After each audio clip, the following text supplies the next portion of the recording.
Comment faire pour changer ses couteaux sans avoir de problème? D'accord? Premièrement, celui du haut.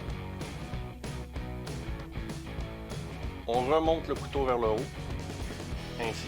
Quand vous avez monté le couteau vers le haut, évitez de le bouger par la suite. Faites juste enlever la vis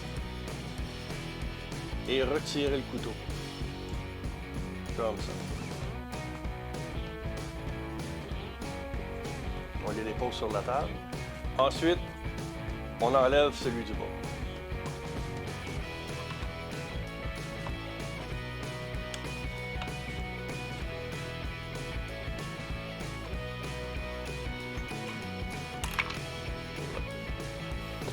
Donc, on va aller chercher notre petit aimant.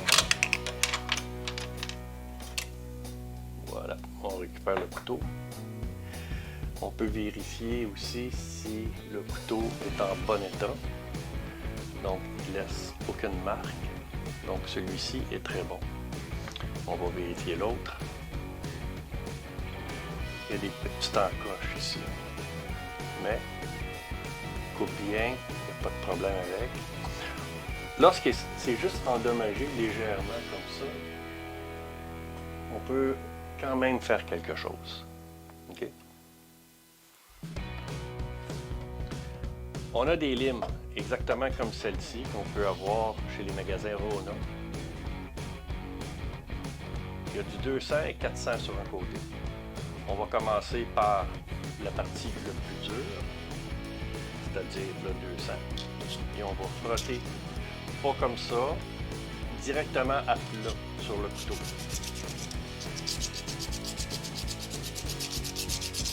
En faisant des petits cercles. On peut ajouter un petit peu d'huile aussi sur la lame.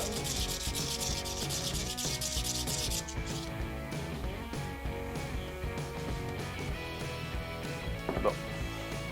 Voilà. On a enlevé beaucoup de rainures sur le dessus. Il en reste encore un petit peu, mais ça va être quand même faisable de l'ajuster de cette façon-là. Donc, on va commencer à réinstaller nos vis. Ici, il y a une petite slot de haut en bas ici. C'est pour ça qu'il est important de remonter le couteau afin de le mettre égal à la plaque ici. S'il est à l'intérieur, si le couteau tombe plus bas, le matériel va chercher à plonger à l'intérieur. Si votre lame est trop haute, votre matériel va bloquer dessus pendant la couture. C'est pas ce qu'on veut. Alors, on prend le temps de bien l'installer.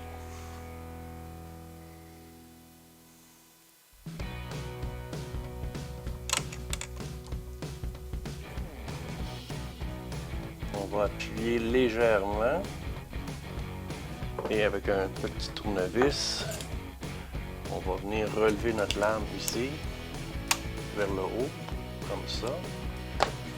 On va appuyer notre vis encore un peu plus et on va vérifier que notre lame elle est bien droite et bel et bien égale à la plaque.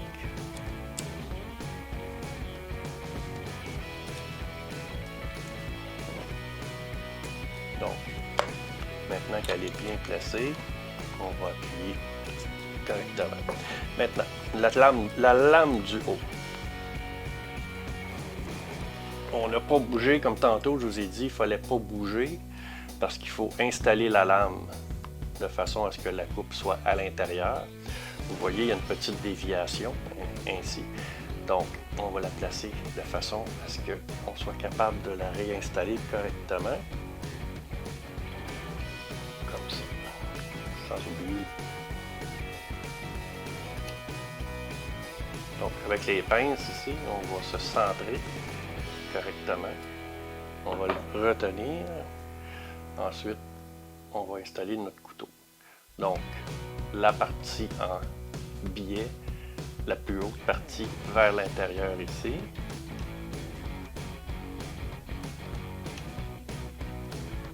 On va récupérer nos petites pinces afin de se centrer comme il faut avec le trou de la vis.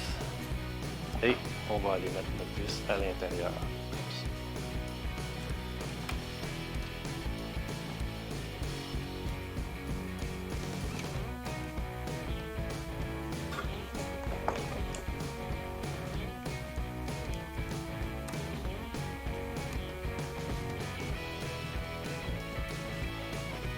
Je m'aide avec un petit tournevis, ça va bien. Pour la placer. Bon. Maintenant qu'il est en place, on ne va pas le fixer. On va le descendre plus bas. On va le descendre à sa place. Et on va le descendre au plus bas. Et on s'assure que la pointe du couteau à l'avant, ici, juste ici, que la pointe soit plongée l'épaisseur d'un talon d'aiguille. Ou, si vous préférez, l'épaisseur de la pointe de ma pince ici. Il faut que la pointe soit plongée à l'intérieur, la même chose. Et on vérifie la levée. Si c'est trop bas, à ce moment-là, il faut la relever légèrement. Jusqu'à date, ça semble être parfait. Donc, on va serrer tout ça avec fermeté. Comme ça. On tourne de l'autre côté, on s'assure que notre vis ici aussi est bien appuyée. Et on va faire un test de coupe. On peut faire un effet de cisaillement avant-arrière. Moi, j'ai retiré les aiguilles pour être sûr que... Voilà. Donc, on a une très très belle coupe. Donc, au plaisir. N'oubliez pas de vous abonner et de nous suivre sur la chaîne de Clarette Machine à coudre. Au revoir.